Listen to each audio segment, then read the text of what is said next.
Élu, ce n'est pas un hasard si tu lis ceci. Une arme puissante, discrète et souvent sous-estimée, est à ta portée, prête à bouleverser ton destin. Ce n'est pas une simple motivation, c'est une révélation spirituelle. Découvre comment le pouvoir de ta parole, aligné avec la vérité divine, peut démanteler les forces invisibles qui freinent ton chemin. Cette arme, cachée à la vue de tous, ne crie pas, ne poursuit pas, mais triomphe sans avertissement. Si ton esprit ressent déjà cette vérité, commente 777 pour sceller cette complétion divine. Ce message n'est pas public, c'est une clé spirituelle réservée aux élus. Plonge dans cette vérité et change tout. Élu, comprends ceci. Ta langue n'est pas qu'un muscle, elle est une étincelle divine, un interrupteur sacré capable de façonner des réalités. Proverbe 18, 20 et 1 déclare: la mort et la vie sont au pouvoir de la langue, et celui qui l'aime en mangera les fruits. Ce n'est pas une métaphore poétique, c'est une loi spirituelle immuable. Chaque mot que tu prononces porte une fréquence qui construit des sanctuaires de bénédiction ou des prisons de malédiction. Pourquoi le serpent a-t-il utilisé des mots plutôt que du venin contre Ève? Parce qu'un simple « Dieu a-t-il vraiment dit ?» a suffi à modifier sa fréquence intérieure, la détachant de l'alignement divin. Les mots sont des codes vibratoires qui sculptent la matière, altèrent les souvenirs et ouvrent des portes dans des royaumes invisibles. Quand Jésus a dit « Lazare, sors », Jean 11, 43, il n'a pas touché la pierre. Sa voix, synchronisée avec la volonté céleste, a brisé les chaînes de la mort. Combien de tombes dans ta vie restent scellées, non par manque de foi, mais par des paroles mal alignées? Pense à Mère Teresa, dont les mots doux ont transformé des nations, ou à Charles Manson, dont les paroles empoisonnées ont semé la destruction. Tes mots sculptent-ils des forteresses ou des failles? La science le confirme.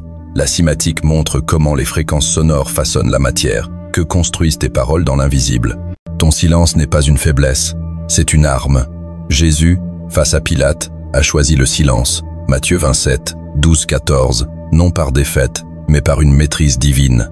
Ce silence était une forteresse, une stratégie céleste. Combien de batailles as-tu engagées inutilement?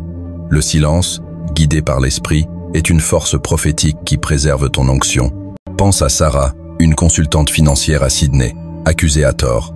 Au lieu de se défendre, elle a obéi à l'esprit. Tais-toi, je parlerai pour toi. 3 mois plus tard, son accusateur fut démasqué et elle fut honorée. En revanche, Johnny Depp, dans ses batailles publiques, a parfois alimenté le chaos par des mots maladroits. Le silence intentionnel est une arme qui désarme l'ennemi. Dans la nature, le léopard des neiges attend en silence, observant avec précision avant d'agir.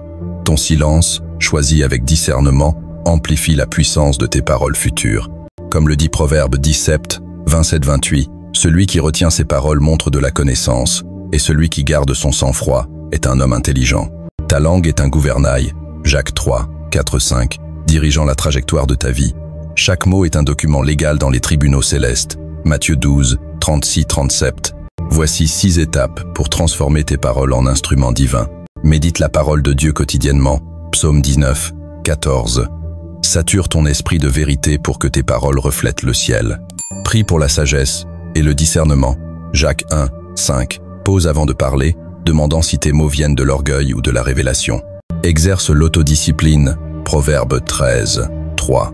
Retiens les mots impulsifs, car ils sont comme du verre brisé, difficiles à réparer.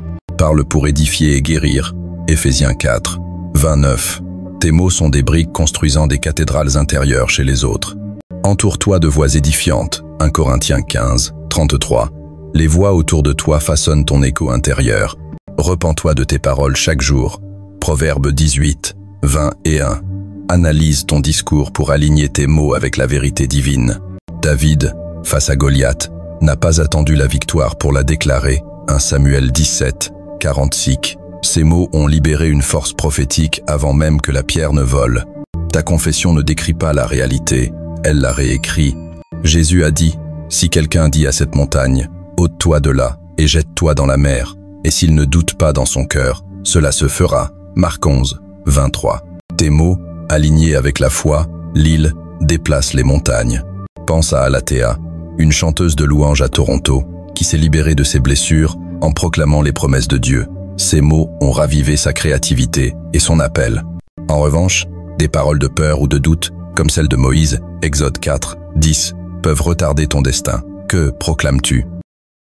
Élu, ce message n'est pas un hasard. C'est une invitation divine à manier l'arme de ta parole avec révérence. Commente 777 pour déclarer ton alignement avec cette vérité. Partage ce message pour rallumer la foi de ceux qui souffrent en silence. Abonne-toi à notre chaîne pour plus de révélations spirituelles. Chaque mot que tu prononces est une graine éternelle. Parle la vie, l'amour, la victoire. Que ta voix, sanctifiée, fasse trembler les cieux. Prière.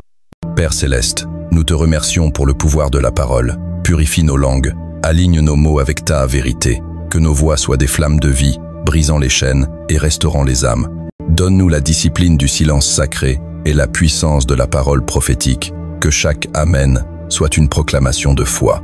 Au nom de Jésus, Amen.